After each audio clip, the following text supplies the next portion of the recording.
प्रिय संस्कृत मित्राणि नमः संस्कृताय। संस्कृत देववाणी गंगा चैनल पर किरातार्जुनीयम का श्लोकों का वाचन और व्याख्या चल रही है और इसी क्रम में हमने 2 श्लोकों तक की व्याख्या की थी और आज हम तीसरे श्लोक का व्याख्या करेंगे। लेकिन उसके पहले हम थोड़ा सा वाचन कर लें और वाचन से पहले हमारा आपसे निवेदन है कि यदि आप चैनल पर आते हैं तो चैनल को सब्सक्राइब कीजिए और बगल में एक घंटी छपती है, उस घंटी पर क्लिक करें। उस घंटी पर क्लिक करने से आपको यहाँ से जो भी वीडियो डाला जाएगा उसकी सूचना आपको तुरंत मिलेगी।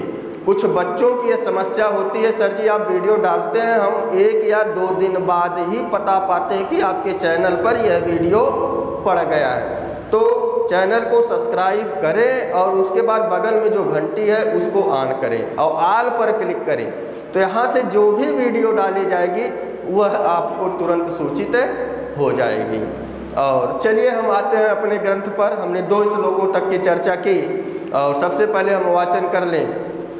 श्रेयः कुरूणां दीपस्य पालनीं प्रजा सुवृत्तिं यमयुक्त वेदितुं सवर्णलिंगे विदितः समाययो युधिष्ठिरं द्वैत बने बने चर कृत प्रणामस्य महे महे भुजे जितां सपत्नेन निवेदयिष्यत न बिभ्यथेतास्य मनो न हि प्रियं प्रवक्तुमिच्छन्ति वृषाहितैषिणः। तो हमने यहाँ तक का श्लोक की व्याख्या पढ़ी थी और इससे प्रश्न भी बन सकते हैं कि तस्य से किसका बोध हो रहा है। तस्य से उस बनेचर का बोध हो रहा है। मही भुजे से किसका बोध होता है, मही भुजे से उस युधिष्ठिर का बोध हो रहा है।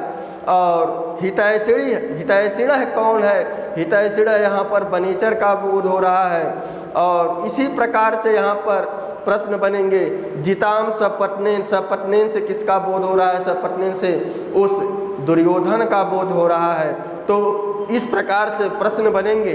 अब आइए चलते हैं अगले श्लोक में और अगला श्लोक हमारा है द्विषां विघाताय विधातुमिच्छतो रहस्यनुज्ञां दिगम्य भूभृत ससौष्ठ्यौदार्य विशेषशालिनीं विनिश्चितार्थामिति वाचमाददे ससौष्ठ्यौदार्य विशेषशालिनीं विनिश्चितार्थामिति वाचमाददे। तो इस श्लोक में बताया जाएगा कि बनेचर आखिर कहता क्या है। तो दूसरी लाइन से सह ले लीजिए और अंतिम लाइन में दिया है आददे, सह आददे। सह माने वह कौन, अर्थात वह बनेचर।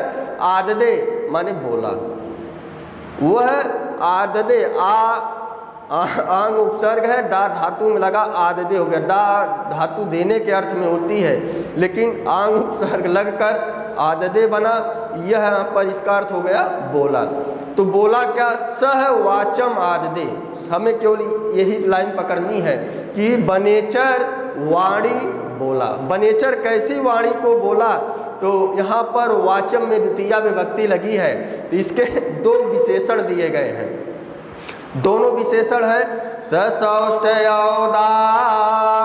विशेषशालिनीं, सौष्ठ औदार्य विशेष शालिनीं वाचम आददे।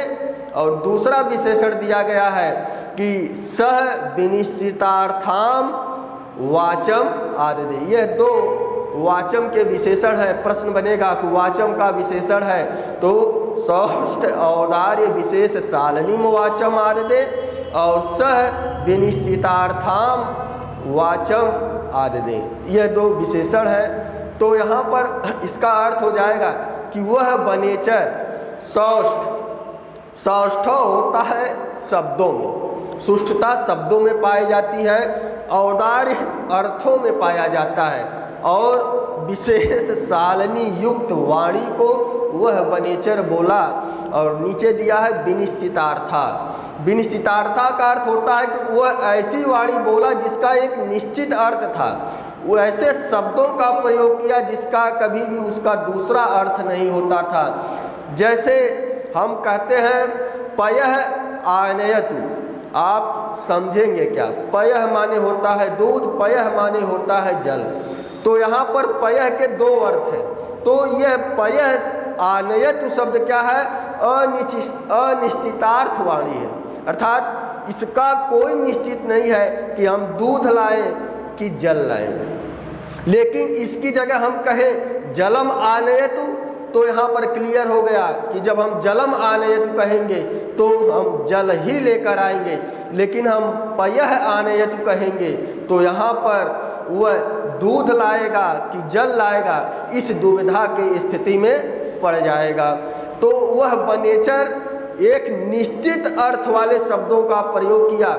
जो शब्द बोला वह एकदम सही था, उसका कोई दूसरा अर्थ निकलता नहीं था। तो इसीलिए यहाँ पर दिया गया कि वह वनेचर जो वाणी बोला वह सुष्ठुता युक्त था, अर्थ गौरव युक्त था, उस शब्दों में विशेष शालीनता थी, शब्द कर्कश नहीं थे उसके कि सुनने पर हृदय को आघात पहुँचे, अर्थात उसके शब्द शालिनी विशिष्टता से युक्त थे और जो वह शब्द थे एक निश्चित अर्थ वाले थे। तो इसीलिए वह वनेचर सौष्ठव अवतार विशेष शालिनी युक्त विनिश्चित अर्थ वाले शब्दों को या वाणी को बोला। सौष्ठ अवतार्य विशेष शालिनी विनिश्चितार्थामिति वाचमाददे। तो वह वाणी को जब बोला तो ऊपर की लाइनों में दिया गया है द्विषाम विघाताय विधातुमिच्छतो रहस्यनुज्ञां दिगम्य भूभृत। रहस्यनुज्ञां, तो यहाँ रहस्यनुज्ञां में यण संधि हो गई, रहस्य और अनुज्ञाम। तो आपने ई को यणच पढ़ा होगा कि रहस्य के स में जो इकार दिखाई पड़ रहा है, आगे अकार आने पर ई के स्थान पर यह आदेश हो गया। तो यहाँ पर बना रहस्य अनुज्ञाम। रहस्य माने होता है एकांत में, अनुज्ञाम माने आज्ञा को, अधिगम्य माने पाकर, भूभृत माने युधिष्ठिर। तो यहाँ पर भूभृत से किसका बोध हो रहा है? भूभृत से राजा युधिष्ठिर का बोध हो रहा है। तो रहस्य माने एकांत में, अनुज्ञा माने आज्ञा को, अधिगम्य माने पाकर। वह राजा युधिष्ठिर से एकांत में आज्ञा पाकर। अब ऊपर की लाइनों में आ जाइए, द्विषाम विघाताय विधातुमिच्छतो रहस्यनुज्ञां दिगम्य भूभृत। दुषाम अर्थात शत्रुणाम, षष्ठी का प्रयोग है। दुषाम शत्रुणाम अर्थात शत्रुओं के, विघाताय मारने के लिए। बी उपसर्ग है, हन धातु है, बी उपसर्ग हन धातु घ प्रत्यय भाव अर्थ में लगकर विघाताय बना। जैसे गंतुम का अर्थ होता है जाने के लिए, उसी तरह विघाताय का अर्थ होता है मारने के लिए। शत्रुओं को मारने के लिए विधातुम, जिसकी आप विधान कर रहे हैं। विधातुम तुमुन प्रत्यय लगा है, जिसका आप विधान कर रहे हैं, ऐसी इच्छा वाले भूभृत उस राजा युधिष्ठिर को, उस राजा युधिष्ठिर से रहस्य एकांत में अनुज्ञाम आज्ञा पाकर, अनुज्ञाम आज्ञा अधिगम माने पाकर, सह माने वह वनेचर सौष्ठ औदार्य विशेष शालिनी विनिश्चितार्थाम वाचम आददे। अर्थात उस राजा युधिष्ठिर की आज्ञा पाकर वह वनेचर सुष्ठुता से युक्त, अर्थ गौरव से युक्त, विशिष्टता से युक्त, निश्चित अर्थ वाली शब्दों के साथ वाणी को बोला। यह इसका अर्थ था। और इससे कुछ प्रश्न बनेंगे कि भूभृत से किसका बोध हो रहा है? तो भूभृत से राजा युधिष्ठिर का बोध हो रहा है। तो विधातुम इच्छितो, किसके विधान की इच्छा की जा रही थी? तो यहाँ पर था कि राजा युधिष्ठिर ने दुर्योधन के विनाश के लिए, कि दुर्योधन कैसा राज्य चला रहा है, हम जो 13 साल का यह हमारा वनवास हुआ है, आखिर हम उस दुर्योधन पर कब जीत पाएंगे या उस दुर्योधन को कब हम जीतेंगे। इस इच्छा से जो आप उस पर हन दिया है, विघातुम, मारने की इच्छा से अर्थात उसे हराने की इच्छा से आपने जो उपक्रम रचा है, यदि राजा युधिष्ठिर उपक्रम नहीं रचते तो कभी भी वनेचर को या अपने गुप्तचर को हस्तिनापुर कभी भी नहीं भेजते, क्योंकि हस्तिनापुर का राजा इस समय दुर्योधन है। उसे कैसे हराया जाए, उसकी राज व्यवस्था के गुप्त बातों को, प्रजा विषयक गुप्त बातों को जानने के लिए राजा युधिष्ठिर ने भेजा था।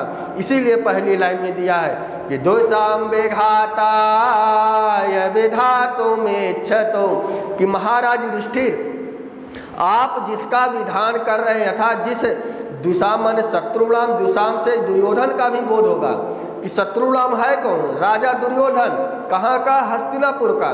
तो वह राजा दुर्योधन को आप मारने की जो इच्छा कर रहे हैं, उसी इच्छा के लिए माने उस युधिष्ठिर से राजा दुर्योधन को मारने की इच्छा करने वाले युधिष्ठिर को वह वनेचर एकांत में आज्ञा पाकर सह माने वह वनेचर सौष्ठ औदार्य विशेष सालनिम विनिश्चितार्थाम इति माने ऐसी वाणी वाचम आददे बोला। तो इसका यह साधारण सा अर्थ था।